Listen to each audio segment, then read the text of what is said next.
கர்த்தருடைய நாமம் மகிமைப்படுவதாக. இந்த நல்ல நாளுக்காக நான் கர்த்தரை ஸ்தோத்திரிக்கிறேன்.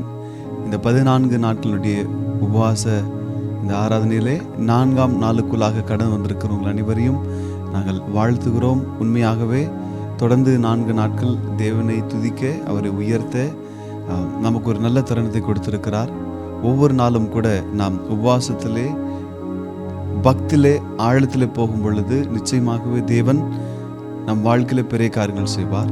அது மாத்திரமல்ல, நாம் நம்முடைய பலவீனங்கள் எல்லாவற்றையும் கூட கலைந்து போட்டு பக்தியில பூரணப்படவும் இன்னும் தேவனுக்கு கிட்டி சேரக்கூடிய ஒரு நல்ல தருணத்தை தேவன் நமக்கு கொடுப்பாராக. அல்லேலூயா.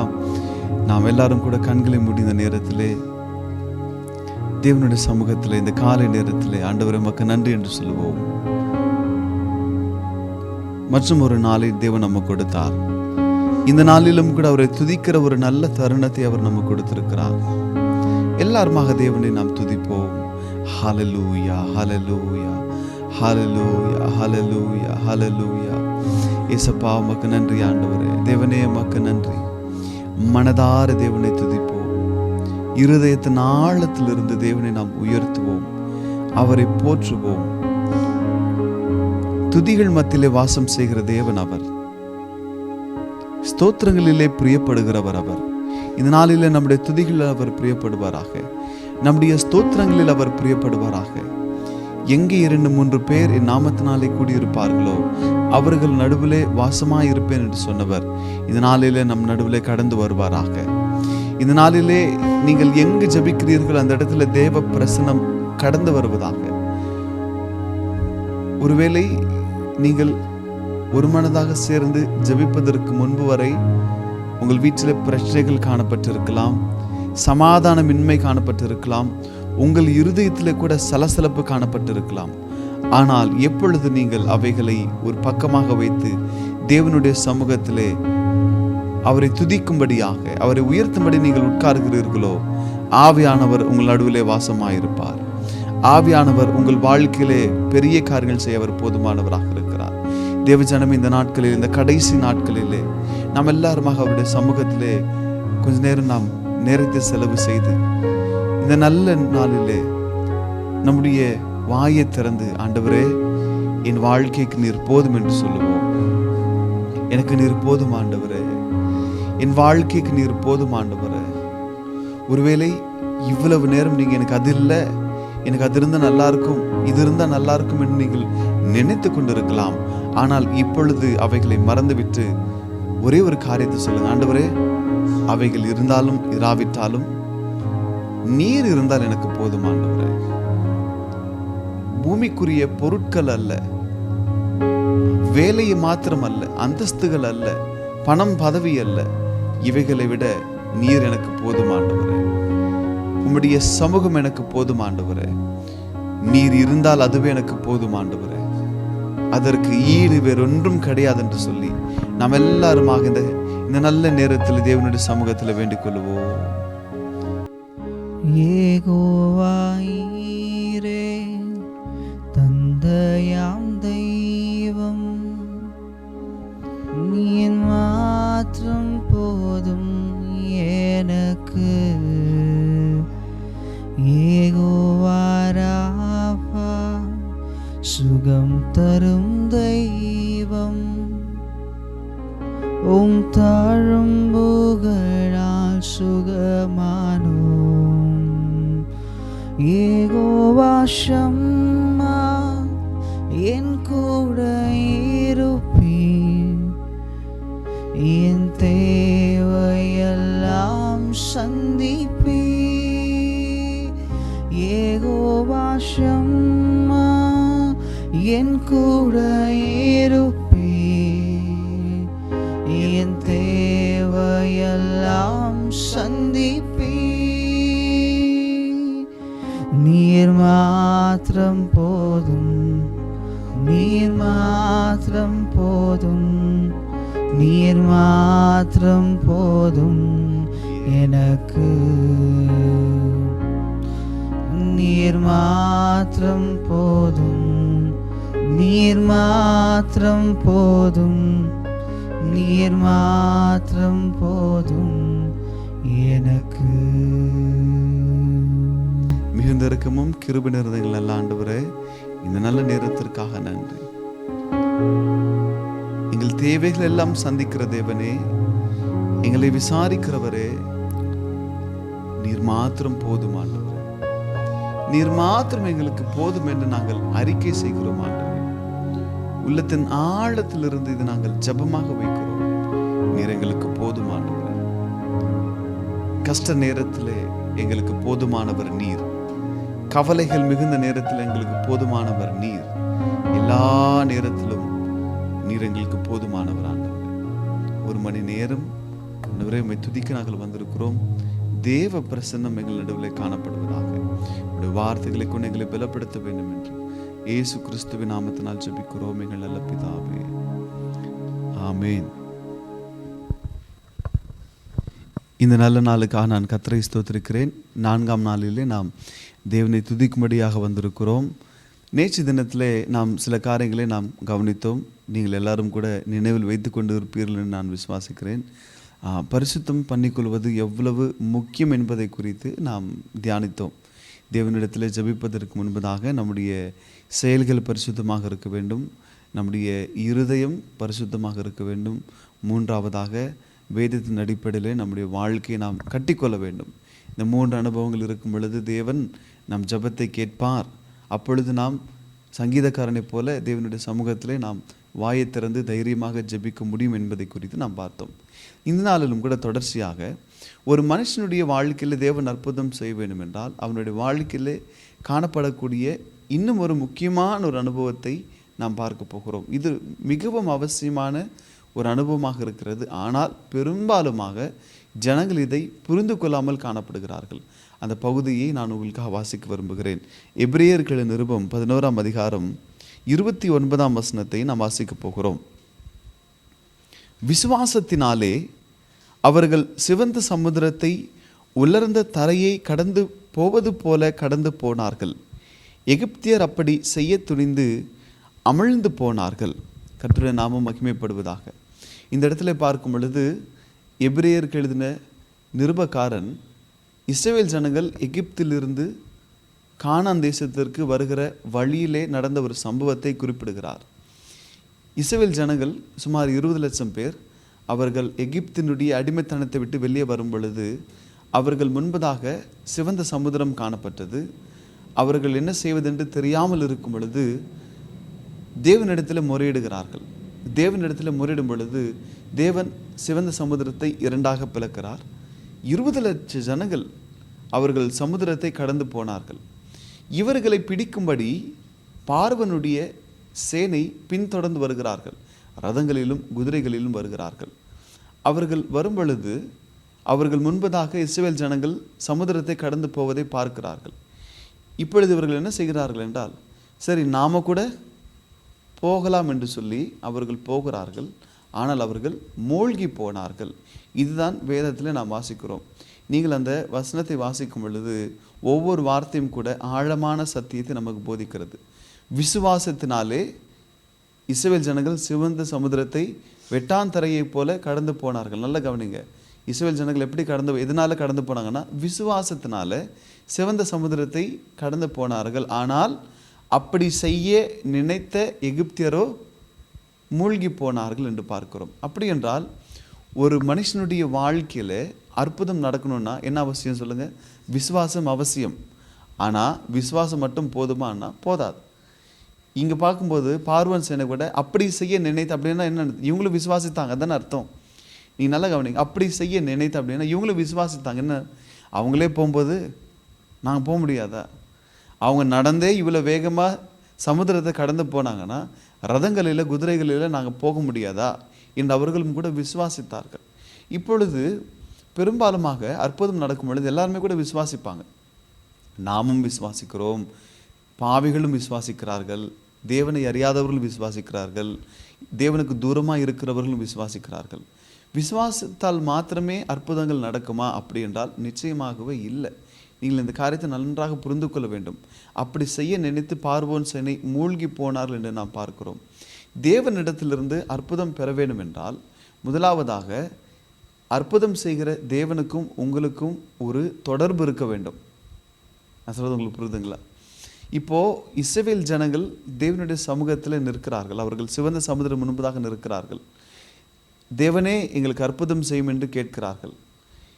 அவர்களுக்கும் இஸ்ரவேல் ஜனங்களுக்கும் ஒரு நல்ல தொடர்பு இருக்கிறபடியினாலே அவர்கள் அற்புதத்தை சுதந்திரித்தார்கள். ஆனால் அதே அற்புதத்தை தொடர்பில்லாத, தேவனோடு தொடர்பில்லாத பார்வோன் சேனை சுதந்திரிக்க நினைக்கும் பொழுது அவர்கள் தோற்று போனார்கள். இந்த நாளில் நான் உங்களுக்கு சொல்கிறேன், நிறைய பேர் சொல்லுவாங்க, என் பக்கத்தில் இருக்கிறவங்க 40 நாள் உபவாசம் இருந்தாங்க, அற்புதம் நடந்துச்சு, நானும் 40 நாள் உபவாசம் இருக்க போகிறேன், அற்புதம் நடக்கும் அப்படின்னு நினச்சா நடக்குமானா நடக்காது. ஏன்னா நீங்கள் அவங்க செய்கிறது மாதிரி செய்கிறது எவ்வளோ முக்கியமோ அதை விட ரொம்ப முக்கியம், அவங்களுக்கும் தேவனுக்கும் என்ன ஐக்கியம் இருக்கிறதோ, எந்த உறவு இருக்கிறதோ அந்த உறவு உங்களுக்கும் தேவனுக்கு இருக்கா என்பதை நீங்கள் யோசித்து பார்க்க வேண்டும். உறவில்லாமல் அந்த பேட்டர்னை மாத்திரம் செய்வதனாலே நன்மை நடக்கும்னு நினைக்கிறது ரொம்ப புத்தீனமான ஒரு காரியமாக இருக்கிறது. சபைக்கு அவங்க போகிறாங்க, நானும் போனால் எனக்கு அற்புதம் நடக்கும், அவங்க வந்துட்டு 1000 ரூபாய் காணிக்கை கொடுக்குறாங்க, நானும் காணிக்கை கொடுத்தா அப்படி நடக்கும் என்று சொல்லி இந்த பேட்டர்னை நாம் ஃபாலோ பண்ணுறதுனால ஒன்றும் நடக்காது. அற்புதங்கள் நடக்க வேண்டும் என்றால் அற்புதங்கள் செய்கிற தேவனுக்கும் உங்களுக்கும் ஒரு தொடர்பு இருக்க வேண்டும்.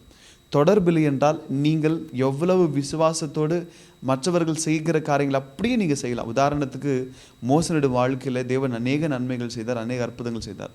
அதே போல் உங்களுடைய வாழ்க்கையில் நடக்க வேண்டும் என்று நீங்கள் அவர் செய்தது போல இப்பொழுதும் போய் நீங்கள் செங்கோலை கொண்டு போய் சமுத்திரத்துக்கு நேராக நீட்டினால் எதாவது நடக்கும்னு நினைக்கிறீங்களா?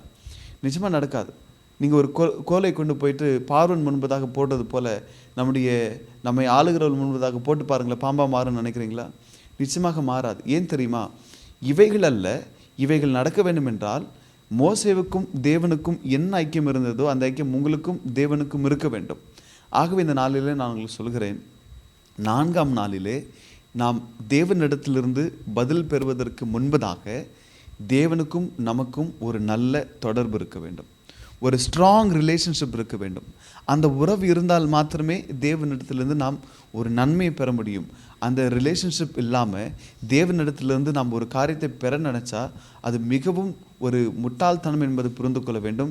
மாறாக ஒருவேளை இந்த நாளிலே உங்களுக்கும் தேவனுக்கும் ஒரு நல்ல உறவு இல்லை என்றால் ஒரு அற்புதத்தைக்காக தேவனை தேடுவதை நிறுத்தி தேவனோடு ஒரு நல்ல உறவு கொண்டு இருக்க வேண்டும் என்பதற்காக உறவுக்காக தேவனை நீங்கள் தேட வேண்டும். நான் சொல்ல புரியுதுங்களா? இப்போ நீங்கள் தேவனிடத்தில் ஒரு தேவைக்காக வரீங்க, உங்களுக்கும் தேவனுக்கும் ஒரு தொடர்பு இல்லை. அப்போ நீங்கள் என்ன செய்யணும்னா இந்த தேவைக்காக தேவனிடத்தில் கேட்க வேண்டாம். மாறாக இந்த நாட்களை, இந்த உபவாச நாட்களை உங்களுடைய உறவை புதுப்பித்து கொள்ள பயன்படுத்தி கொள்ளுங்கள். மறுபடியும் தேவனோடு நல்லா ஐக்கியப்படுங்க, ஒரு ஸ்ட்ராங் ரிலேஷன்ஷிப் கிரியேட் பண்ணுங்கள். அதற்கு பிற்பாடு நீங்கள் கேட்பதை தேவன் செய்கிறவராக இருக்கிறார். ஆகவே விசுவாசிப்பது எவ்வளவு முக்கியமோ அதை விட மேலானது என்ன தெரியுமா? யாரை விசுவாசிக்கிறோமோ அவருக்கும் உங்களுக்கும் என்ன தொடர்பு இருப்பது என்பது தான் ரொம்ப முக்கியமான காரியமாக இருக்கிறது. இப்போது ஒரு பணக்காரர் இருக்கிறார்னு வைத்துக்கொள்ளுங்களேன்.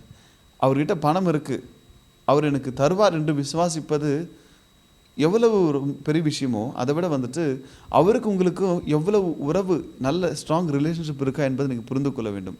உதாரணத்தை வைத்துக்கொள்ளுங்க, இப்போது ஒரு நல்ல பணக்காரர் இருக்கிறாரு, அவர்கிட்ட கோடியில் பொருளுதுன்னு வைத்துக்கொள்ளுங்களேன். அவர்கிட்ட பணம் இருக்குது, கேட்டால் தருவார் அப்படிங்கிற ஒரு விசுவாசம் வச்சுருக்கிறீங்க.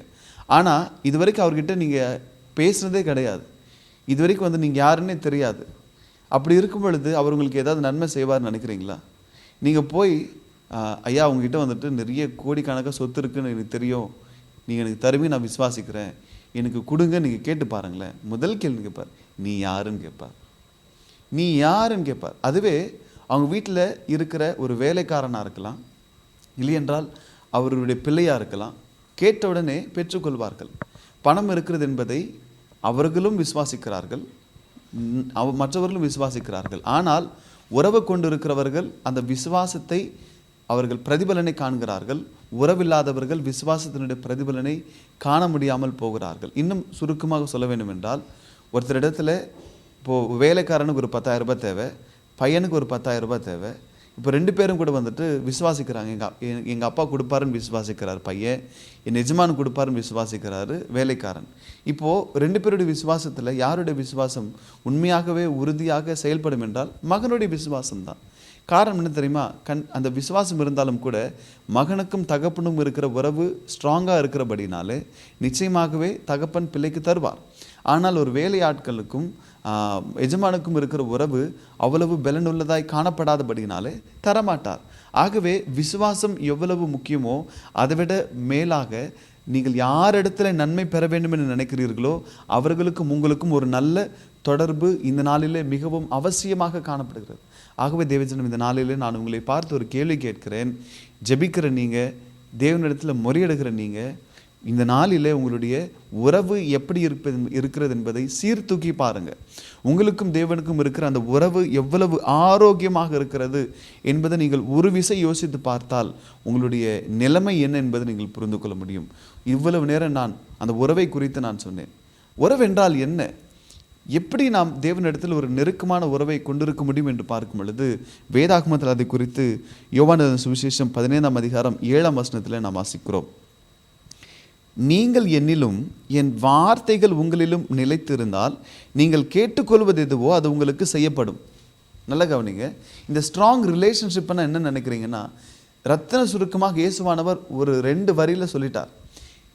இஸ்ரவேல் ஜனங்களுக்கு ஏன் அற்புதம் நடந்தது, எகிப்தருக்கு ஏன் அற்புதம் நடக்கவில்லை என்றால் அவர்களுக்கும் தேவனுக்கும் உறவு இருந்தது, எகிப்தியர்களுக்கும் தேவனுக்கும் உறவு இல்லை. அந்த உறவு என்ன தெரியுமா? முதலாவதாக நாம் தேவனில் இருக்க வேண்டும். இரண்டாவதாக தேவனுடைய வார்த்தை நமக்குள்ளாக இருந்தால் அதுதான் ஸ்ட்ராங் ரிலேஷன்ஷிப், அதுதான் உறுதியான ஒரு உறவு முறையாக காணப்படுகிறது. ஆண்டவராக இயேசு கிறிஸ்து, நானே மெய்யான திராட்சை செடி, நீங்கள் கொடிகளாக இருக்கிறீர்கள் என்று சொல்கிறார். நாம் பிரான்ச்சஸாக இருக்கிறோம். நாம் அவருக்குள்ளாக நிலைத்திருந்தால் நாம் பலன் கொடுப்போம். நாம் கேட்டுக்கொள்வதை தேவன் செய்வார். இந்த நாளிலே ஒரு நல்ல ஆரோக்கியமான உறவை நீங்கள் கொண்டிருக்க வேண்டும் என்றால் முதல் காரியம், நீங்கள் தேவனுக்குள்ளாக நிலைத்திருக்க வேண்டும். அவரோடு நீங்கள் அட்டாச்சாக இருக்க வேண்டும். அந்த அனுபவம் காணப்படும் பொழுது தான் நீங்கள் கேட்டுக்கொள்வது எதுவோ அது உங்களுக்கு செய்வார். அதுதான் ஒரு உறுதியான உறவு முறைக்கான ஒரு அடையாளமாய் காணப்படுகிறது. தேவனுக்குள்ளாக நிலைத்திருக்கிற அனுபவம் என்றால் என்ன தெரியுமா? அனுதினமும் ஜெபிக்கிற ஒரு அனுபவமாக காணப்படுகிறது. இப்பொழுது ஒரு கிளையானது மரத்தோடு இணைக்கப்பட வேண்டும் என்றால் கொஞ்சம் தூரமாக இருந்தால் இணைக்கப்பட்டது அர்த்தமாக இருக்குமா? இவ்வளோ தூரம் இருந்தால் இணைக்கப்பட்டிருக்குமா? இல்லை. அந்த அந்த மரத்தோடு இல்லைன்னா செடியோடு ஒட்டி இருக்க வேண்டும். அந்த அனுபவத்தில் இருந்தால்தான் அது இணைக்கப்பட்டது என்று சொல்வார்கள். ஒரு செடியை வைத்து, ஒரு மரத்தை வைத்து அதனுடைய கிளையை ஒரு 10 சென்டிமீட்டர் தூரத்தில் வைத்தாலும் கூட அதனுடைய பொருள் என்ன தெரியுமா? இணைக்கப்பட்டதுன்னு அர்த்தம் இல்லை, பிரிக்கப்பட்டதுன்னு அர்த்தம். நீங்கள் சொல்லுவீங்க, நான் வாரத்துக்கு ஒரு முறை தவறாமல் நான் சபைக்கு போகிறேன்னு சொன்னால் நீங்கள் தேவனோடு இணைக்கப்பட்டீங்கன்னு அர்த்தமா? நான் நிச்சயமாக இல்லை. வாரத்தினுடைய 6 நாட்கள் நீங்கள் தேவனுக்கு தூரமாக இருக்கிறீங்க. அது இணைக்கப்பட்ட அனுபவம் கிடையாது. உண்மையாகவே இணைக்கப்பட்ட அனுபவம் என்ன தெரியுமா? ஒவ்வொரு நாளும் தேவனை நோக்கி கூப்பிடுகிற அனுபவத்தை நாம் கொண்டு இருக்க வேண்டும். நீங்கள் என்ன செய்தாலும் தேவ சிந்தை உங்களுக்கு காணப்பட வேண்டும். இப்படிப்பட்ட அனுபவம் தான் தேவனோடு இணைக்கப்பட்ட அனுபவமாய் காணப்படுகிறது. நீங்கள் எப்பவுமே கூட 24 மணி நேரம் ஜெபம் பண்ணி கொண்டு இருக்க வேண்டும் என்று நான் சொல்ல விரும்பல. உங்களுடைய அலுவல்கள் செய்து கொண்டு இருக்க வேண்டும். ஆனால் உங்களுடைய சிந்தையெல்லாம் கிறிஸ்துவாக இருக்க வேண்டும். தேவ ராஜ்யத்துக்குரிய சிந்தையாக இருக்க வேண்டும். வாரத்துக்கு ஒரு நாள் சனிக்கிழமை மாத்திரம் நாளைக்கு சண்டே தானே, பைபிள் எங்கே இருக்குது எடு பார்க்கலாம், ட்ரெஸ் எங்கே இருக்குது பாரு, அயன் பண்ணிக்கலாம் என்று சொல்லி ஞாயிற்றுக்கிழமை போயிட்டு அதுக்கு பிறகு அடுத்த சனிக்கிழமை வரைக்கும் தேவனை குறித்தும் சபையை குறித்தும் பக்தி குறித்தும் ஜபத்தை குறித்தும் வேத வாசிப்பை குறித்தும் உங்களுக்கு கொஞ்சம் கூட சிந்தியே இல்லை என்றால் நீங்கள் குற்ற உணர்ச்சி வரக்கூடாது என்பதற்காக தான் சபைக்கு ஞாயிற்றுக்கிழமை போகிறீர்களே தவிர தேவனோடு நீங்கள் இணைக்கப்படவில்லை என்று அர்த்தமாய் காணப்படுகிறது. எந்த ஒரு மனுஷன் தேவனோடு இணைக்கப்பட்டு இருக்கிறானோ அந்த மனுஷன் ஒவ்வொரு நாளும் கூட தேவனோடு பேச நினைப்பான். அல்லையிலே சொல்லுங்க. சமீபத்தில் நான் ஒருவரோடு பேசும் பொழுது அவர் இன்னொரு சகோதரரை குறித்து என்னிடத்தில் சொன்னார். அந்த சகோதரர் சமீபத்தில் தான் திருமணமான சகோதரராம். எப்பொழுதெல்லாம் கூட அவருக்கு பிரேக் கிடைக்குதோ ஃபோன் எடுத்துகிட்டு போயிட்டு பார்க்கிங் ஏரியாவில் போய் மணிக்கணக்காக மனைவின் இடத்துல பேசுவாராம். நல்லா கவனிங்க. கொஞ்சம் பிரேக் கிடச்சா கூட என்ன செய்கிறாரு? மணிக்கணக்காக பேசுகிறார். அதுக்கு முன்னாடி 6 மணிக்கு வேலை முடிஞ்சிச்சுன்னா 7 மணி வரைக்கும் எல்லாரோடும் பேசிட்டு போவாராம். இப்போது 6 மணி ஆன உடனே 5 நிமிடங்களுக்கெல்லாம் ஆளு காணோம், எஸ்கேப் ஆயிடுறாரு. காரணம் என்ன? மனைவியோடு நேரத்தை செலவு செய்ய வேண்டும், மனைவியோடு பேச வேண்டும் என்பதற்காக. எவ்வளவு அலுவல்கள் இருந்தாலும் மனைவியோடு பேச வேண்டும் என்று அவர் நேரத்தை செலவு செய்கிறார் ஒவ்வொரு நாளும் கூட. நான் இந்த நாளில் நான் சொல்லுகிறேன், உங்களுக்கு எவ்வளவு அலுவல்கள் இருந்தாலும் ஒரு கணவன் மனைவி இணைக்கப்பட்டிருந்தால் எப்படி ஒவ்வொரு நாளும் பேசுகிறார்களோ அவ்வண்ணமாகவே நீங்கள் தேவனோடு இணைக்கப்பட்டிருந்தால் ஒவ்வொரு நாளும் தேவனோடு பேச வேண்டும். எத்தனை பேர் நான் சொல்கிறது புரிஞ்சுக்கிறீங்க? அல்லேலூயா. இதுதான் ரத்தின சுருக்கமாக நீங்கள் புரிந்து கொள்ள வேண்டும். தேவனோடு எந்த ஒரு மனிதனுக்கு நெருக்கமான உறவு காணப்படுமோ அந்த மனுஷன் விசுவாசித்தால் அவன் அற்புதங்களை காண்பான். ஆனால் அந்த நெருக்கமான உறவு என்றால் என்ன தெரியுமா? ஒவ்வொரு நாளும் தேவனோடு பேசுகிற அனுபவம் தான் வேதத்தில் வாசிக்கிறோம். நீங்கள் என்னிலும் என்று இயேசுவானவர் சொல்லுகிற வார்த்தையினுடைய அர்த்தமாக இருக்கிறது. ஒவ்வொரு நாளும் தேவனோடு எந்த மனுஷன் பேசுகிறானோ அந்த மனுஷன்தான் நல்ல ஆரோக்கியமான உறவை தேவனோடு கொண்டு இருக்கிறான். அந்த மனுஷனுடைய விசுவாசம் தான் அற்புதங்களை செய்யும். இரண்டாவதாக பார்க்கும் பொழுது என் வார்த்தைகள் உங்களிலும் நிலைத்திருந்தால் என்று பார்க்கிறோம். அப்படி என்றால் வேத வசனம் நமக்குள்ளாக இருக்க வேண்டும். வேத வசனத்தில் உங்களுடைய இருதயத்தில் வைத்துக்கொள்ள வேண்டும். சங்கீதக்காரன் சொல்வார், ஆண்டவரே உம்முடைய வசனம் என்னுடைய தியானமாக இராமல் இருந்தால் நான் எப்பொழுதும் மடிந்து போயிருப்பேன் என்று சொல்கிறார். வேத வசனம் உங்களுக்குள்ளாக இருக்க வேண்டும். வசனம் வாசிக்கும் பொழுது ஒவ்வொரு நாளும் கூட உங்களை மெருகேற்றும். உங்களுக்கு தெரியாது, உங்களுக்கு ஞாபகம் இராதது போல காணப்படும். ஆனால் நீங்கள் வாசித்த வசனங்கள் உங்களுடைய சிந்தையை மாற்றும், உங்களுடைய பேசுகிற விதத்தை மாற்றும், உங்களுடைய யோசனை முறையை மாற்றும், உங்களை ஒரு புதிய மனிதனாக மாற்றும். நீங்கள் நினைக்கலாம், காலையில் படித்தேன் ஆனால் இன்றைக்கி சாயங்காலத்தில் எனக்கு ஞாபகம் இல்லை அப்படின்னு நீங்கள் நினைக்கலாம். ஒருவேளை உங்களுக்கு ஞாபகம் இல்லைன்னா நீங்கள் வாசிச்சதெல்லாம் மறந்து போயிட்டுன்னு அர்த்தம் கிடையாது. நீங்கள் அதை வாசிக்கும் பொழுது, தியானம் பண்ணும் பொழுது உங்களுடைய சிந்திக்கிற முறையை கூட வேத வசனம் முற்றிலுமாக மாற்றிவிடும். நீங்கள் நேற்று தினம் சாப்பிட்டது உங்களுக்கு இன்னும் உங்களுடைய சரீரத்தில் அந்த திடப்பொருளாக அந்த சாப்பாடு இருக்க வேண்டிய அவசியம் கிடையாது. அந்த சாப்பாடு உங்களுக்கு ஆரோக்கியமாக மாறினால் தான் நீங்கள் இப்பொழுது போஷாக்கோடு இருக்கிறீங்க. அப்படியே நீங்கள் ஒவ்வொரு நாளும் வாசிக்கிற வசனம் உங்கள் மனதில் 100% ஞாபகம் இருக்க வேண்டிய அவசியம் கிடையாது.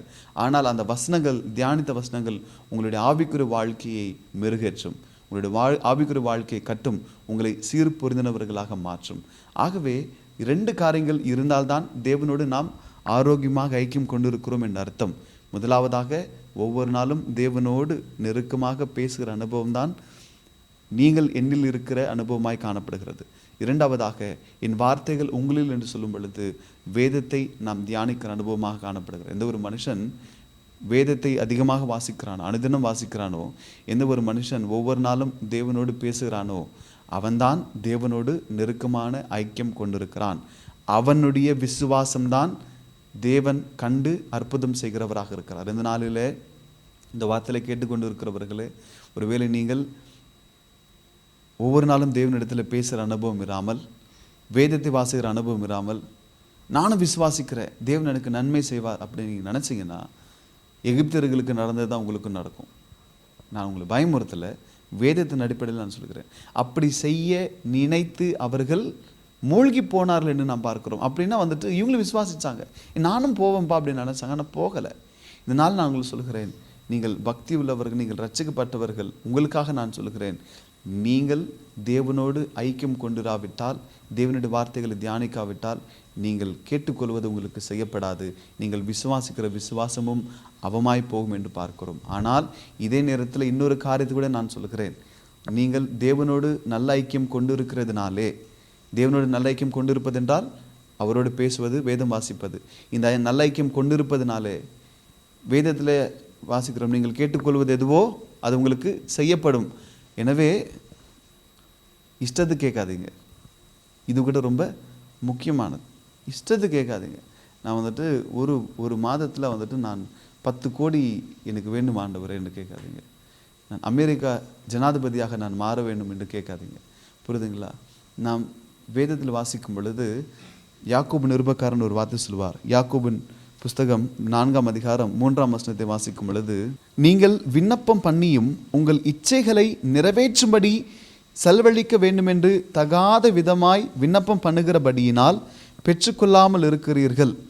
உங்களுடைய விருப்பங்களை நிறைவேற்ற தகாத முறையில் விண்ணப்பம் செய்வதனால் நீங்கள் பெற்றுக்கொள்ளாமல் இருக்கிறீர்கள். அப்படின்னா ரொம்ப பேராசையோட, சுயநலத்தோட நீங்கள் விண்ணப்பம் பண்ணால் உங்களுடைய விண்ணப்பங்கள் தேவனுடைய சமூகத்திற்கு கேட்கப்படாது என்பதை யாக்கோபு நிருபக்காரன் சொல்கிறார்.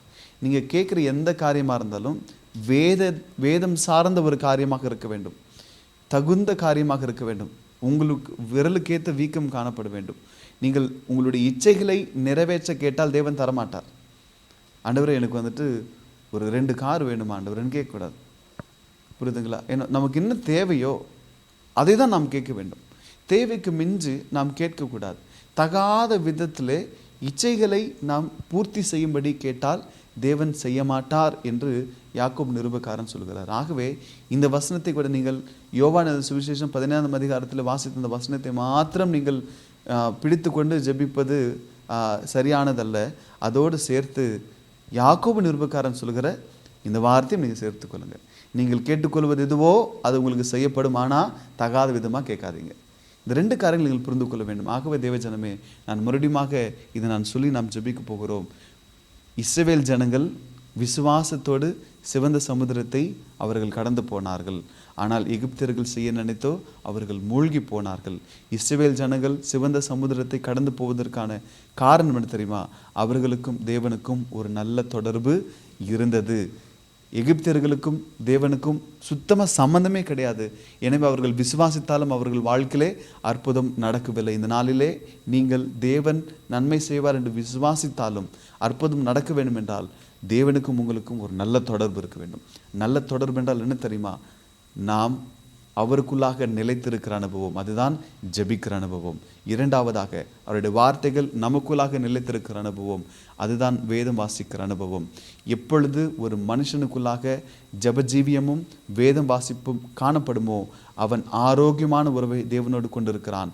அவன் கேட்டுக்கொள்வது எதுவோ அது தேவன் அவனுக்கு கொடுக்கிறவராக இருக்கிறார். மாத்திரமல்ல, நீங்கள் கேட்கிற காரியம் தகாதவைகளாக இருந்தால், உங்களுடைய இச்சைகளை நிறைவேற்றுகிறவர்களாக இருந்தால் தேவன் அதை செய்ய மாட்டார் என்பதையும் புரிந்து கொள்ள வேண்டும். ஆகவே நாம் இந்த நேரத்திலே தேவனோடு நல்ல ஐக்கியத்தை புதுப்பித்து கொள்ள நாம் ஜெபிக்க போகிறோம். நாம் எல்லாருமாக எழுந்து நிற்போம்.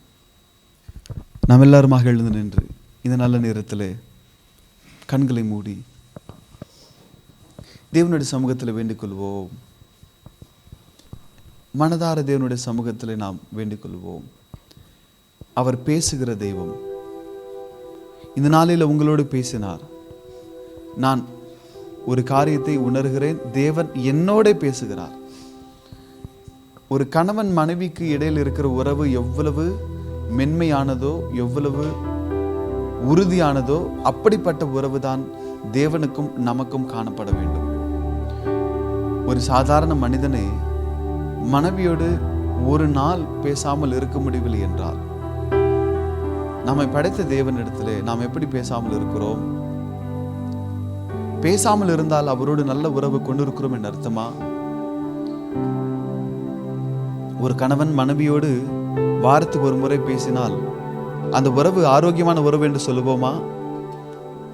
அந்த குடும்ப ஜீவியம் செழிக்குமா? அந்த குடும்பம் அநேக நாட்கள் சேர்ந்து வாழ முடியுமா? அது முடியாது என்று நீங்கள் சொன்னால், அப்படிதான் உங்களுடைய வாழ்க்கையும் என்னுடைய வாழ்க்கையும் காணப்படுகிறது.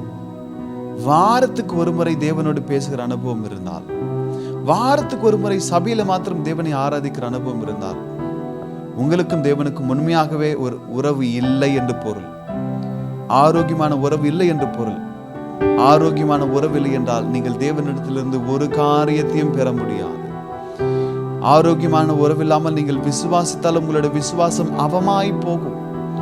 உங்கள் விசுவாசம் ஒரு நாளும் பலன் தராது.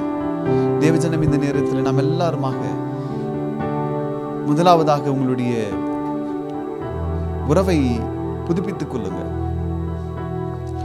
தேவனோடு நீங்கள் கொண்டிருக்கிற உறவை நீங்கள் சீர்தூக்கி பாருங்க. ஒருவேளை பக்தி இல்லைன்னா, ஜெபிக்கிற அனுபவம் இல்லைன்னா, வேதம் வாசிக்கிற அனுபவம் இல்லைன்னா, எகிப்தியர்களைப் போல நீங்கள் காணப்படுகிறீர்கள் என்றால், இந்த நேரத்தில் ஆண்டவரே என்னை மன்னியுங்க ஆண்டவர் என்று கேட்போம். ஆண்டவரே என்னை மன்னியுங்க ஆண்டவர். ஆண்டவரே, நான் ரட்சிக்கப்பட்ட பொழுது பக்தியிலே எப்படி நான் நெருக்கமாக இருந்தேனோ அந்த அனுபவம் இப்பொழுது இல்லை ஆண்டவரே. முன்பு போல நான் இப்பொழுது செய்வதில்லை ஆண்டவரே. அப்பொழுது ஒவ்வொரு நாளும் நான் கரங்களை உயர்த்தி ஜெபித்தேன் ஆண்டவர். இப்பொழுது என்னால் ஜெபிக்க முடியல ஆண்டவரே. நான் தவறி விட்டேன் ஆண்டவர். என்னை மன்னியுங்க ஆண்டவரே. இந்த நேரத்தை பயன்படுத்திக் கொண்டு ஒரு மனுஷனுடைய வாழ்க்கையில் அற்புதங்கள் காண வேண்டும் என்றால் முதலாவதாக அற்புதங்கள் செய்கிற தேவனுக்கும் அவனுக்கும் ஒரு ஆரோக்கியமான உறவு காணப்பட வேண்டும். இந்த நாளிலே கர்த்தர் அந்த ஆரோக்கியமான உறவை உங்களுக்கும் தேவனுக்கும் நடுவிலே புதுப்பிப்பாராக. நம்ம எல்லாருமாக தேவனுடைய சமூகத்தில், ஆண்டவரே, என்னை நான் மறுபடியுமாக உம்மிடத்தில் ஒப்பு கொடுக்கிறேன் ஆண்டவரே, என்னை நான் மறுபடியுமாக ஒப்பு கொடுக்கிறேன் ஆண்டவரே. ஓ ஹல்லேலூயா, ஹல்லேலூயா, ஹல்லேலூயா, ஹல்லேலூயா. ஜெபம் பண்ணுங்க, எல்லாரும் ஜெபம் பண்ணுவோம். உங்களுடைய வாயை திறந்து ஜெபம் பண்ணுங்க, தேவனிடத்துல கேளுங்க. ஆண்டவரே, என்னை நான் ஒப்பு கொடுக்கிறேன் ஆண்டவரே. அப்பா, அற்புதங்கள் பெறுவதற்கு முன்பதாக உங்களுக்கும் எனக்கும் ஆண்டவரே ஒரு உறவு வேண்டுமே அப்பா. உறவில்லை ஆண்டவரே. ஒருவேளை வெளியில் இருக்கிறவங்களுக்கு நான் நல்ல உறவுல பக்தியில் இருப்பது போல காணப்படலாம் ஆண்டவரே. ஆனால் என் வாழ்க்கை என்ன என்பது எனக்கு தெரியும் ஆண்டவரே. என் மனசாட்சிக்கு தெரியும் ஆண்டவரே. நான் முன்பு போல இல்லப்பா. எனக்கும் உங்களுக்கும் ஆண்டவரே ஒரு ஆரோக்கியமான உறவு இல்லை ஆண்டவரே. இந்த நேரத்தில் என்ன நான் ஒப்பு கொடுக்கிறேன் என்று சொல்லுங்க.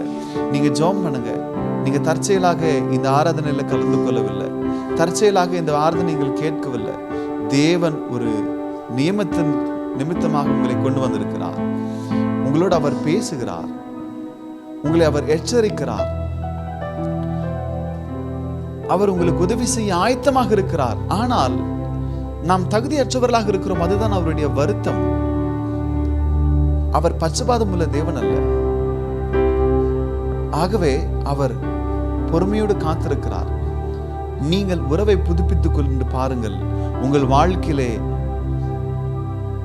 பெருவெல்லம் போன்ற ஆசீர்வாதங்களை நீங்கள் காண்பீர்கள்.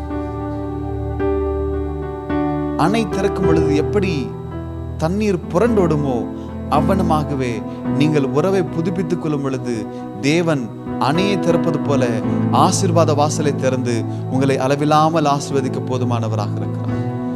அளவில்லாமல் ஆசீர்வதிப்பார். அவர் எல்லா ஆசீர்வாதங்களையும் அவர் அடைத்து வைத்திருக்கிறார், ஒரு இடத்துல சேகரித்து வைத்திருக்கிறார். ஆனால் அவர் கேட்கிறார், உறவை புதுப்பித்துக்கொள், உறவை புதுப்பித்துக்கொள் என்று கேட்கிறார். வாழ்க்கையில தேவனுக்கு பிரியமில்லாத காரியங்கள் இருக்குதா? எனவேதான் நீங்கள் தேவனுக்கு தூரமா இருக்கிறீர்களா? தேவனிடத்தில், ஆண்டவரே, என்னை நான் ஒப்பு கொடுக்கிறேன் என்று சொல்லுங்க. உமக்கு பிரியமுள்ளதை நான் செய்வேன் ஆண்டவரே, உம்மோடு நான் உறவாடுவேன் ஆண்டவரே. எந்த ஒரு மனுஷன் தன் வாழ்க்கையில தேவனுக்கு பிரியமில்லாத காரியங்கள் செய்கிறானோ அவனால் தேவனுக்கு நெருக்கமாக வரவே முடியாது. கொஞ்சம் கொஞ்சமாக தூரம் போவான். அவனால முட்டி போட முடியாது. அவனால இயேசு உமக்கு நன்றி என்று சொல்ல முடியாது. ஏனால் அவனுக்குள்ளாக குற்ற உணர்ச்சி காணப்படும். இந்த நாளிலே தேவனோடு ஒரு நெருக்கமான ஐக்கியம் காணப்பட வேண்டும் என்றால், நீங்கள் ஜெபிக்க வேண்டும் என்றால், வேதம் வாசிக்க வேண்டும் என்றால், முதலாவதாக தேவனுக்கு பிரியமில்லாத வழிகளை அகற்றி போட வேண்டும். தேவனுக்கு பிரியமுள்ள வாழ்க்கை வாழ முயற்சி செய்ய வேண்டும், துவங்க வேண்டும். இந்த நாளிலே துவங்குவீர்களாக. இந்த நாளிலே கர்த்தர் நீங்கள் துவங்க புது பலன் கொடுப்பாராக. நம்ம எல்லாருமாக வாயை திறந்த, ஆண்டவரே, உமக்கு பிரியமில்லாத வழிகளை நான் எடுத்து போடுகிறேன் ஆண்டவரே, உமக்கு பிரியமானதை செய்வேன் ஆண்டவரே, எனக்கு கற்றுக் கொடுப்பீராக. ஆண்டவரே, நான் உமக்கு பிரியமானதை செய்யும் பொழுது உம்மோடு நான் நெருக்கமாக இருப்பேன் ஆண்டவரே. ஒரு நல்ல ஆரோக்கியத்தை நான் கொண்டிருப்பேன் ஆண்டவரே. நம்ம எல்லாருமாக நம்முடைய பரிசுத்த கரங்களை வானத்து நேராக உயர்த்தி, உமக்கு பிரியமானதை செய்ய எனக்கு கற்று தாரும் தெய்வமே, உமக்கு பிரியமானதை செய்ய எனக்கு கற்று தாரும் தெய்வமே. நீரே என் தேவன், ஓம் நல்ல பரிசுத்த ஆவியானவர், செம்மையான வழியிலே நடத்த வேண்டுமே, செம்மையான வழியிலே நடத்த வேண்டுமே. மேக ஸ்தம்பமே, அக்கினி ஸ்தம்பமே, தேற்றும் தெய்வமே, துணையாளரே. மேக ஸ்தம்பமே, அக்கினி ஸ்தம்பமே, தேற்றும் தெய்வமே, துணையாளரே. உம்மை நோக்கி என் கைகளை உயர்த்தி உயர்த்தி மகிழ்கிறேனையா. நோக்கி என் கைகளை உயர்த்தி உயர்த்தி மகிழ்கிறேனையா. வறண்ட நிலம் தவிப்பது போல் என் ஆத்மா உமக்காக ஒவ்வொரு நாளும் ஏங்கி ஏங்கி தவிக்கின்றதையா. ஏங்கி ஏங்கி தவிக்கின்றதையா. எனது ஏக்கமே, எனது பிரியமே, எனது பாசமே, எனது ஆசையே, எனது ஏக்கமே, எனது பிரியமே, எனது பாசமே, எனது ஆசையே, உமது அன்பை அதிகாலையில் காண செய்யும் கருணை நேசரே. உமது அன்பை அதிகாலையில் காண செய்யும் கருணை நேசரே. உம்மை நம்பியுள்ளே நீர் விரும்பும் உம்மல்ல பாதைகளை தினந்தோறும் காட்ட வேண்டும் திவ்யநாதரே. தினந்தோறும் காட்ட வேண்டும் திவ்யநாதரே. என்பின் சிகரமே, ஆருயிரே, தெய்வமே, ஆறுதலே.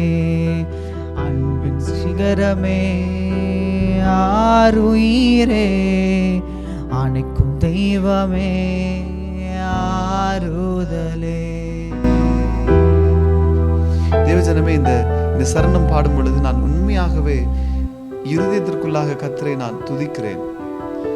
உம்மையே நம்பியுள்ளேன், நீர் விரும்பும் உம் நல்ல பாதைகளை தினந்தோறும் காட்ட வேண்டும் திவ்யநாதரே. எவ்வளவு அருமையான வார்த்தை என்று பாருங்க. உம்மையும் நான் நம்புகிறேன் என்று சொல்லவில்லை, உம்மையே நான் நம்புகிறேன். எவ்வளவு ஆழமான வார்த்தை பாருங்க. ஆண்டவரே, உம்மையும் நான் நம்புகிறேன் என்று அல்ல, உம்மையே நான் நம்புகிறேன், உம்மையே நான் நம்புகிறேன். வேற யாருமே இல்லை ஆண்டவரே, வேற யாருமே இல்லை. நீர் விரும்பும் உம் நல்ல பாதைகளை தினந்தோறும் எனக்கு காட்ட வேண்டும் என்று கேட்கிறார். மறுபடியும் நாம் எல்லாருமாக இந்த சரணத்தை நாம் உணர்ந்து பாடப்போகிறோம். உம்மையே நான் நம்பி இருக்கிறேன், எனக்கு நீர் காண்பிப்பீராக, உம்முடைய வழிகளை காண்பீங்க ஆண்டவரே என்று சொல்லி நாம் எல்லாருமாக மறுபடியும் முதன்பே அதிகாலையில் என்று சொல்லி நாம் எல்லாரும் பாடுவோம். உமது அன்பை அதிகாலையில்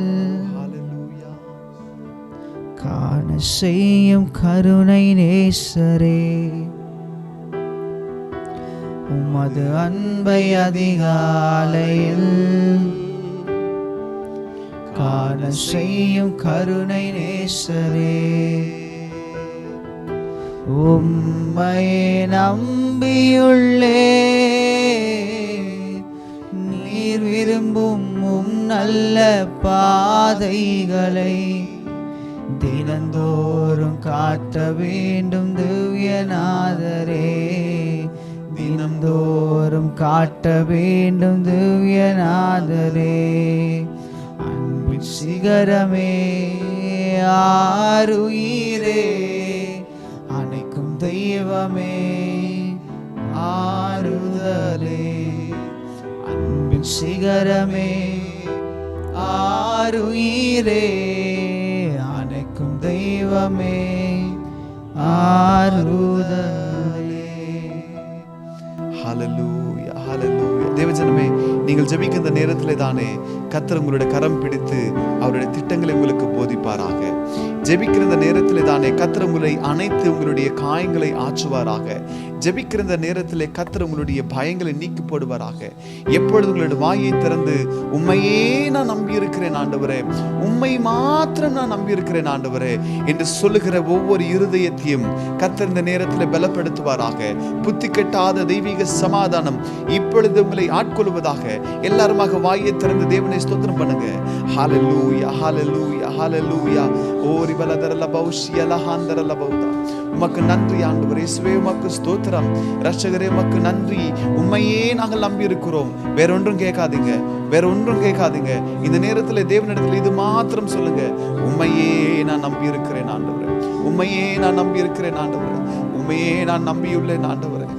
அந்த பெரும்பாடுள்ள ஸ்ரீயை போல எனக்கு வேற யாருமே கிடையாது ஆண்டவரே, உண்மையே நான் நம்பி இருக்கிறேன் ஆண்டவரே.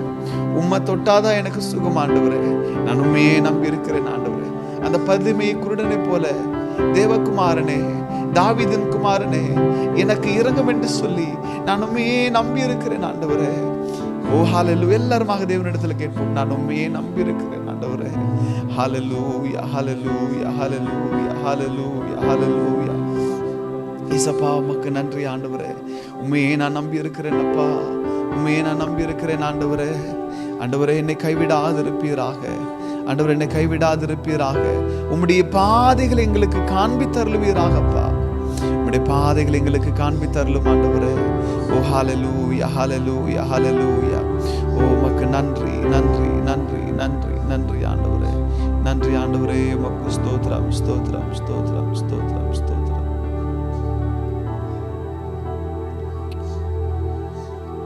பாகாலுடைய தீர்க்கதரிசிகள் காலை முதல் சாயங்காலம் மட்டும் அவர்களுடைய தேவர்களை அவர்கள் அழைத்தார்கள். ஆனால் வானத்திலிருந்து அக்கினி வரவில்லை. சாயங்கால நேரத்திலே எலியா தேவனிடத்தில் அவன் முறையிடுகிறான். முறையிடும் பொழுது தேவன் வானத்திலிருந்து அக்கினியை கொண்டு வந்தார். ஆனால் அதற்கு முன்பதாக எலியா செய்த காரியம் என்ன தெரியுமா? தகர்க்கப்பட்ட பலிபீடத்தை அவன் செப்பனிட்டான் என்று பார்க்கிறோம்.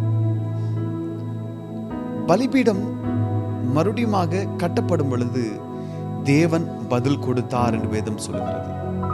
பலிபீடம் தான் நம்முடைய ஆவிக்குரிய வாழ்க்கையாய் காணப்படுகிறது. ஆவிக்குரிய வாழ்க்கை சிதைந்து போய் உடைந்து போய் காணப்பட்டால் தேவனிடத்திலிருந்து நீங்கள் எவ்வளவு நேரம் கேட்டாலும் பதில் வராது. காரணம், பதில் பெறக்கூடிய வழி தகர்ந்து போய்விட்டது. வானத்திலிருந்து அக்னி வர வேண்டும் என்றால் முதலாவதாக பலிபீடம் கட்டப்பட வேண்டும். பலிபீடம் கட்டப்படும் பொழுது மணிக்கணக்கா ஜெபிக்க வேண்டாம். தேவனே எனக்கு இரங்கும் என்று சொல்லுங்க. கர்த்தர் வானத்திலிருந்து அக்னியை கொண்டு வர போதுமானவராக இருக்கிறார். உங்களுக்காக பதில் கொடுக்க அவர் போதுமானவராக இருக்கிறார். அந்த க்ஷணத்திலே கர்த்தர் சூழ்நிலைகளை தலைகீழாக மாற்ற அவர் போதுமானவராக இருக்கிறார். ராஜாக்களை தள்ளி ராஜாக்களை ஏற்படுத்துகிற தேவன் அவர். நீங்கள் கேட்கும் பொழுது ஒரு நிமிஷத்திலே தேவன் காரியத்தை வாய்க்க செய்ய அவர் போதுமானவராக இருக்கிறார். நீங்க சொல்லலாம், வெள்ளம் புரண்டோடுகிறது, நான் மூழ்கி போகிறேன் என்கிற நிலைமையில காணப்படலாம். நீங்களும் தேவனும் ஒரு நல்ல ஐக்கியத்தில் காணப்படும் பொழுது, இயேசுவை நாமத்தினாலே நீங்கள் கட்டிலிடும் பொழுது, யோர்தானை பின்னிட்டு போக செய்த தேவன் உங்களுடைய பிரச்சனைகளை மறுபடியுமாக பின்னிட்டு போக திரும்பி போக செய்ய அவர் போதுமானவராக இருக்கிறார். மாற்ற அவர் போதுமானவராக இருக்கிறார். இந்த நாளிலே நாம் எல்லாருமாக ஆவிக்குரிய வாழ்க்கையை கட்டிக்கொள்வோம். சிதைந்து போன உடைந்து போன பரிதாபமாய் காணப்படுகிற தகர்க்கப்பட்ட ஆவிக்குரிய வாழ்க்கை என்கிற பலிபீடத்தை இந்த நாளிலே செப்பனிடுவோமாக. ஹல்லேலூயா ஹல்லேலூயா ஹல்லேலூயா. இயேசப்பா உமக்கு நன்றி ஆண்டவர். இயேசப்பா உமக்கு ஸ்தோத்திரம். இயேசுவே உமக்கு நன்றி. யாருமே மற்றவர்களை குறித்து நியாயம் தீர்ப்பதற்கு இடம் கிடையாது. ஒருத்தரை குறித்து மற்றொருவர் நியாயம் தீர்க்க முடியாது. அந்த கடமையை, அந்த ஊழியத்தை தேவன் நமக்கு கொடுக்கல. அவரவரே தங்களை குறித்து நியாயம் தீர்த்துக் கொள்ள வேண்டும். உங்களை குறித்து நீங்கள் தான் சொல்ல வேண்டும். உங்களுடைய பக்தி ஜீவம் எங்க இருக்கிறது? உங்களுடைய ஆவிக்குரிய வாழ்க்கை என்ன நிலைமையில காணப்படுகிறது? பலிபீடம் தகர்க்கப்பட்டிருக்கிறதா? பலிபீடம் சீராக இருக்கிறதா? இந்த நாளுடைய மையமே இதுதான். விசுவாசம் எவ்வளவு முக்கியமோ அவ்வளவு முக்கியம், அதைவிட அதிக முக்கியம் தேவனோடு நாம் கொண்டிருக்கிற உறவு. பலிபீடம் இல்லாமல் தேவன் பதில் கொடுக்க மாட்டார்.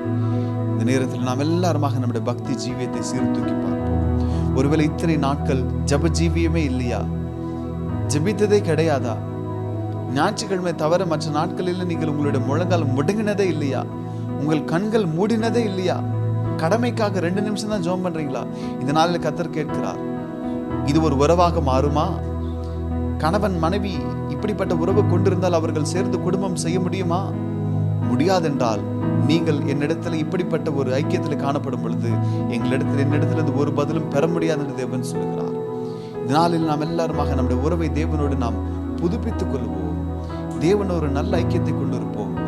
ஆண்டவர், இந்த நாளில் இருந்து நான் ஒவ்வொரு நாளும் ஜெபிப்பேன் என்று ஒரு தீர்மானம் எடுங்க. ஒவ்வொரு நாளும் நான் ஜெபிப்பேன் ஆண்டவரே.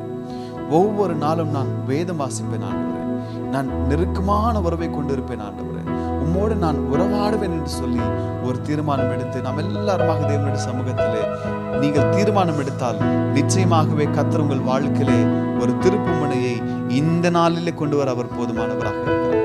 நீங்கள் ஜெபிக்கிற இந்த நேரத்தில் தானே கர்த்தர் காரியங்களை மாற்றுகிறவராக இருக்கிறார். கர்த்தர் அற்புத வாசலை திறக்கிறவராக இருக்கிறார். ஒரு தீர்மானம் எடுங்க. ஆண்டவரே, நான் ஜெபிப்பேன். ஒவ்வொரு நாளும் நான் வேதம் வாசிப்பேன். ஒவ்வொரு நாளும் உடைய சமூகத்தில் காத்திருப்பேன். உமக்கும் எனக்கும் நெருக்கமான உறவை நான் புதுப்பித்துக் கொள்வேன் ஆண்டவரே. ஒரு தீர்மானம் எடுங்க. ஓ ஹல்லேலூயா, ஹல்லேலூயா, ஹல்லேலூயா, ஹல்லேலூயா, ஹல்லேலூயா. இயேசுப்பா, உமக்கு நன்றி ஆண்டவரே, நன்றி ஆண்டவரே, நன்றி ஆண்டவரே. We praise you, O Lord. Hallelujah, hallelujah, hallelujah.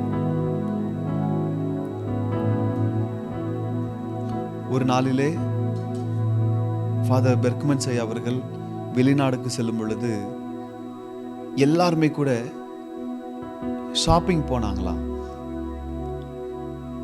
ஐயாவை கூப்பிடும் பொழுது அவர் சொன்னாரா, நான் ஷாப்பிங்காக வரல, தேவனுடைய சமூகத்தில் காத்திருக்கும்படியாக நான் வந்தேன் என்று சொல்லி அவரோடு வந்தவர்கள் எல்லாருமே கூட ஷாப்பிங் போகும் பொழுது அவர் மாத்திரம் திருக்குலையிலே நடந்து கொண்டு தனிமையிலே அவர் இருக்கும் பொழுது அவர் தேவனை நோக்கி ஜெபித்த ஜெபம் என்ன தெரியுமா?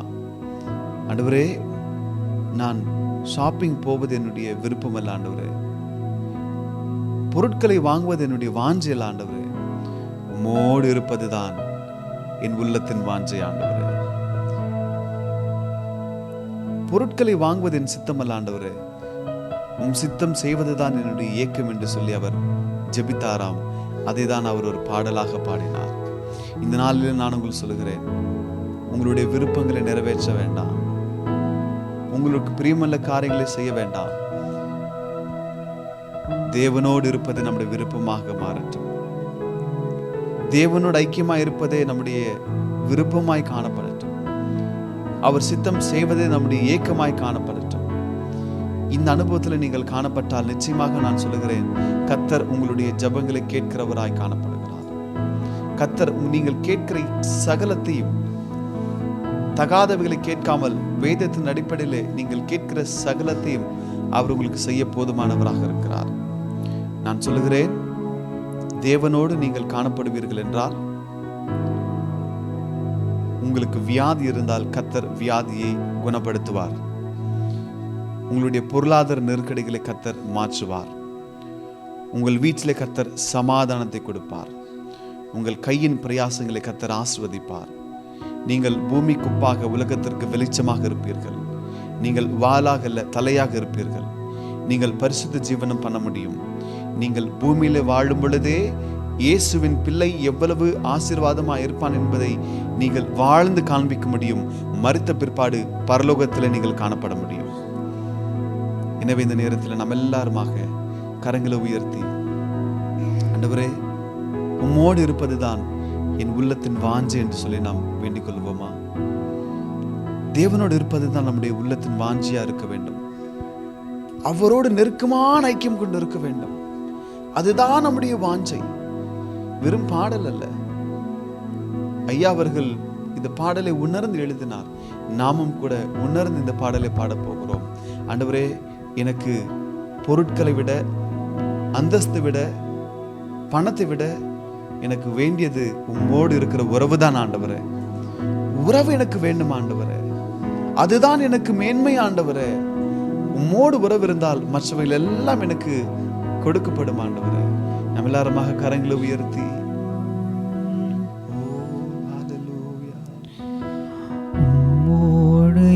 இருப்பதுதான் என் உள்ளத்தின் வாஞ்சையா. உம் சித்தம் செய்வதுதான் என் இதயத்தின் ஏக்கமையா. உம்மோடு இருப்பதுதான் என் உள்ளத்தின் வாஞ்சையா. உம் சித்தம் செய்வதுதான் என் இதயத்தின் ஏக்கமையா. ஏசையா உம்மைத்தானே என் முன்னே நிறுத்தியுள்ளே. ஏசையா உம்மைத்தானே என் முன்னே நிறுத்தியுள்ளேன். எனக்காக யாவையும் செய்பவரே, செய்து முடிப்பவரே. எனக்காக யாவையும் செய்பவரே, செய்து முடிப்பவரே. என் பாரங்கள் என் சுமைகள், என் பாரங்கள் என் சுமைகள் உம் பாதத்தில் இறக்கி வைத்தே. உம் பாதத்தில் இறக்கி வைத்தே.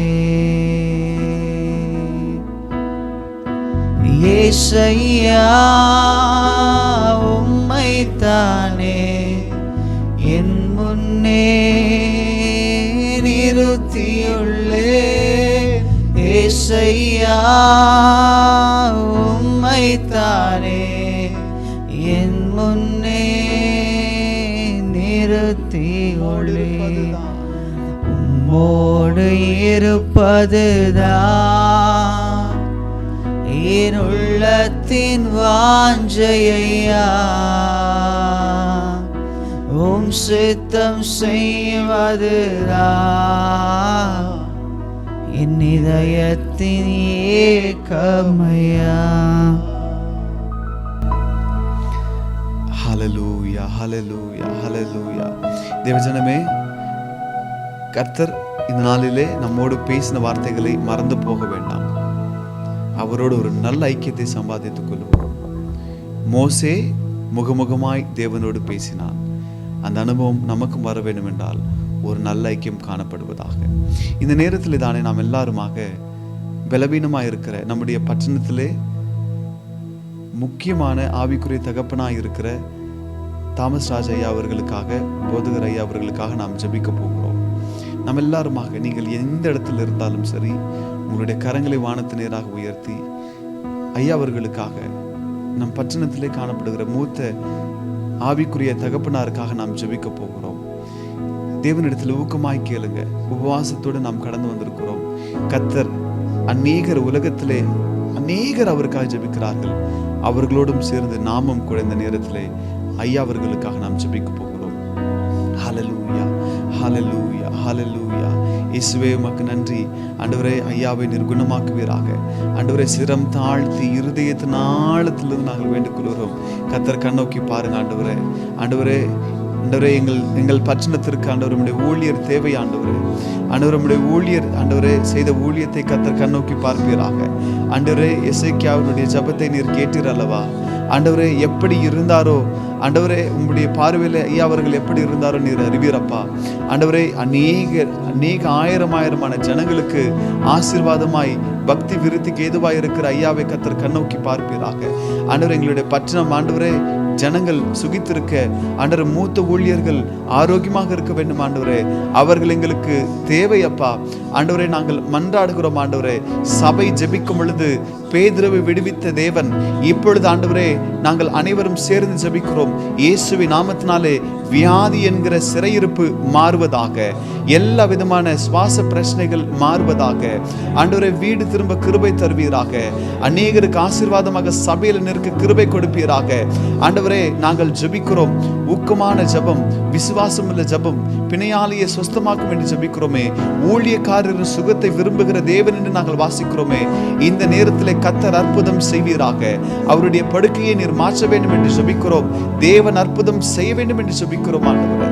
அப்பா, எங்களுடைய வேதனை ஆண்டவரே, அப்பா, எங்களுடைய ஏக்கம் எல்லாம் ஆண்டவரே, அவர் சுகமாய் வீடு திரும்ப வேண்டும் என்பதுதான் அப்பா. ஆண்டவரே, கர்த்தர் கண்ணோக்கி பார்ப்பீராக, பூரண சுகம் கொடுப்பீராக. தேவனுடைய கிருபையின் கரம் எங்களோடு இருக்க வேண்டும் என்று ஜெபிக்கிறோம் ஆண்டவரே. மற்றமாக நீர் எங்களோடு இருந்ததற்காக ஸ்தோத்திரம் ஆண்டவரே. இந்த 4ஆம் நாளுடைய உபவாச ஆராதனையை நீர் பொறுப்பெடுத்து வழிநடத்தினதற்காக ஸ்தோத்திரம் ஆண்டவரே. எகிப்தியர்களைப் போல உம்மோடு ஆண்டவரே உறவு கொண்டிராமல் நீர் நன்மை செய்வீர் என்று விசுவாசிக்க கூடாதப்பா. மாறாக இஸ்ரவேல் ஜனங்களைப் போல அற்புதங்கள் செய்கிற தேவனுக்கும் எங்களுக்கும் ஒரு தொடர்பு இந்த நாளில் புதுப்பித்துக் கொள்ள தேவன் கிருபை தருவீராக. நாங்கள் உம்மோடு இருக்க வேண்டும் ஆண்டவரே. உம்முடைய வார்த்தைகள் எங்களுக்குள்ளாக இருக்க வேண்டும். தகாத காரியங்களை நாங்கள் கேட்காமல் ஆண்டவரே, எங்களுடைய இச்சைகளை நிறைவேற்றுகிற காரியங்களை நாங்கள் கேட்காமல் உங்களோடு நெருக்கமான ஐக்கியம் கொண்டிருந்து எங்களுக்கு ஏற்புடைய காரியங்களை நாங்கள் கேட்டும் இடத்திலிருந்து பெற்றுக்கொள்ள கிருபை தருவீராக. இந்த வார்த்தைகளை கேட்கிற ஒவ்வொருவருக்காக ஜெபிக்கிறோம். அவருடைய கண்ணீர், அவருடைய கஷ்டங்கள், அவருடைய பயங்கள் இயேசுவின் நாமத்தினால் மாறட்டும் என்று ஜெபிக்கிறோம். நிம்மதியும் தைரியமும் நம்பிக்கையும் நீர் தர வேண்டும் என்று ஜெபிக்கிறோம். வியாதியோடு இருக்கிற ஒவ்வொருவருக்கும் கர்த்தர் சுகம் கொடுப்பீராக. பயத்தோடு இருக்கிறவர்கள் கர்த்தர் தைரியத்தை கொடுக்க வேண்டும் என்று ஜெபிக்கிறோம். சந்தோஷமும் சமாதானமும் நிம்மதியும் ஆரோக்கியமும் ஐஸ்வர்யமும் செல்வ செழிப்பும் பரத்துக்குரிய எல்லா நலயுவுகளினால் உம்முடைய பிள்ளைகளை நிரப்பி வழி நடத்த வேண்டும் என்று பிரிந்து செல்கிறோம். பிரியாத தேவநீர் எங்களோடு இருப்பீராக. நாமம் உயர்த்தப்படட்டும். இயேசு கிறிஸ்துவின் நாமத்தினால் ஜெபிக்கிறோம் எங்கள் நல்ல பிதாவே, ஆமென். சேர்ந்து சொல்லுவோம். என் ஆத்துமாவே கர்த்தரை ஸ்தோத்திரி, என் முழு இளமையோட பரிசுத்த நாமத்தை ஸ்தோத்திரி. என் ஆத்துமாவே கர்த்தரை ஸ்தோத்திரி, அவர் செய்த சகல உபகாரங்களையும் மறவாதே. அல்லேலூயா. கர்த்தரோடு ஒரு நல்ல ஐக்கியம் கொண்டிருப்போம், விசுவாசிப்போம். கர்த்தர் பெரிய காரியங்கள் செய்வாராக.